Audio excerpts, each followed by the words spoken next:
Bonjour à tous, alors on se retrouve aujourd'hui pour une vidéo de présentation d'un NAS, il s'agit du TS451 Plus de chez QNAP. Alors comme vous pouvez le voir sur ce plan, c'est un NAS 4B, donc pour mettre 4 HDD ou 4 SSD comme vous le souhaitez. Sur l'avant du NAS, on va avoir différentes diodes d'activité des disques, le bouton Power, le bouton Copy et un port USB 3. À l'arrière du NAS, on va avoir un grand ventilateur de 120 mm, donc qui est très silencieux, ce qui est plutôt un bon point. Ensuite, un port HDMI pour relier le NAS sur un écran TV ou PC, 2 ports Ethernet, 2 ports USB 2, un autre port USB 3 et enfin le port pour l'alimentation du NAS. A l'intérieur du NAS, on va pouvoir apercevoir la petite carte mère avec la RAM, etc.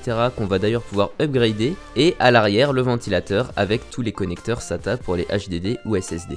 A l'intérieur de ce NAS, je vais utiliser 4 disques de 4 Tera chacun Western Digital Red Pro. Donc qui sont des disques durs qui ont été conçus spécialement pour les NAS. C'est-à-dire pour pouvoir fonctionner 7 jours sur 7, 24 heures sur 24. Voilà, avec très peu d'erreurs et de problèmes possibles. Que c'est vraiment fait pour. Au niveau de l'installation, c'est très simple, c'est exactement comme pour monter des disques durs dans un PC.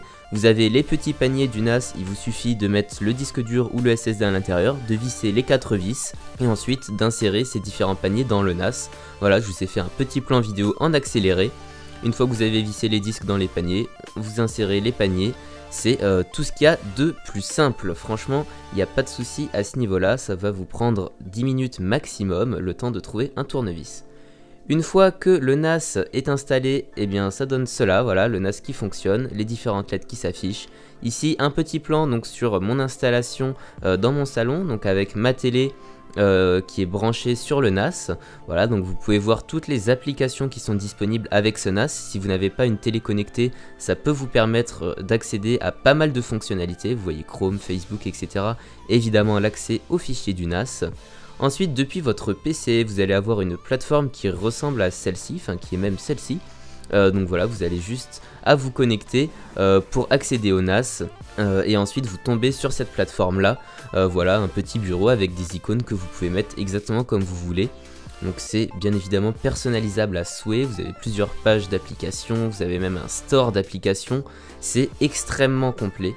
Voilà, ici un petit aperçu, j'ai ouvert des différents menus en fait de réglages pour que vous puissiez avoir un petit aperçu des différents réglages possibles sur un tel NAS.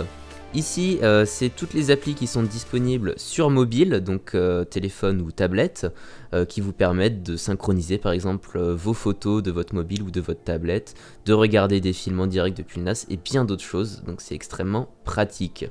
Voilà, j'en ai fini pour cette présentation du NAS TS451 Plus de chez QNAP. J'espère que ça vous aura plu. Pour ma part, j'utilise ce NAS depuis presque un mois. Je l'utilise pour stocker des films, stocker tous mes rushs vidéo YouTube, donc c'est très pratique. J'ai 4x4 Tera, donc ça me fait quand même pas mal d'espace disponible. Je suis en RAID 5, donc j'ai un disque qui va servir pour la parité des autres disques, donc 3 disques utilisables en fait sur 4, et je peux me permettre de perdre un disque sur 4 sans perdre mes données, donc c'est assez pratique. Vous pouvez, si vous le souhaitez, le configurer en RAID 0 ou en RAID 1. Alors le RAID 0, je ne vous conseille pas pour un NAS évidemment, mais en RAID 1, comme ça vous avez un miroir avec 2 disques, miroir de 2 disques. Donc vous avez que la moitié de l'espace disponible, mais niveau sécurité, c'est quand même ce qu'il y a de mieux. Au niveau des prix, vous pouvez voir le 451 Plus et le 251 Plus, donc qui est son petit frère en 2B. Voilà les prix qui s'affichent sur Top Achat, tous les liens en description comme d'hab. Ici tous les disques Western Digital Red, voilà donc en différentes capacités, 1, 2, 3, 4, 6 et 8 Tera. Voilà donc ça c'est selon votre budget et selon votre utilisation. J'espère que cette vidéo vous aura plu, merci de me suivre et merci d'avoir regardé. N'hésitez pas à liker, c'est très important pour que je puisse continuer à faire des beaux projets comme ça. Merci, bonne journée ou bonne soirée et à la prochaine, salut.